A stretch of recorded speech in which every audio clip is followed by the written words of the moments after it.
তৃণমূল তৈরি হওয়ার 5 বছর আগে যুব কংগ্রেসের নেতাদের গুলি করে খুন করা হলো 13 জন, যার 13 জন শহীদের নাম অন্তত মাননীয়াও মনে রাখেনি।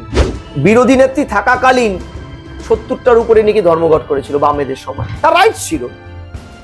শহীদ তর্পণের নাম করে পিকনিক করেন, পাগলু ডান্স করেন ওই মঞ্চে, পাগলু ডান্স, পিকনিক, ডিম ভাত দিবস। পশ্চিমবঙ্গের কোনায় কোনায় মানুষের রুটি রোজগার জীবন জীবিকাকে তছনছ করে দেয় মমতা ব্যানার্জি এবং তার দল। সেটার লাগাম টানার সময় এসেছে কিন্তু এইবার। স্যার, আপনাকে মাধ্যমে স্বাগত। স্যার, সামনেই 21শে জুলাই তৃণমূল কংগ্রেসের এই যে ভিক্টোরিয়া হাউসের সামনে 21শে জুলাইয়ের সভা নিয়ে করা মন্তব্য এবং অবস্থান কলকাতা হাইকোর্টের, এক্ষেত্রে আমরা দেখলাম বিচারপতিকে এই মন্তব্য করতে যে মানুষ কতদিন সহ্য করবে। কিভাবে দেখছেন বিষয়টা? একটু আগেই তো রায়টা পুলিশকে অর্ডার দিয়েছে তিনি 9টার থেকে 11টা অবধি রাস্তা যেন মূল রাস্তা ফাঁকা থাকে।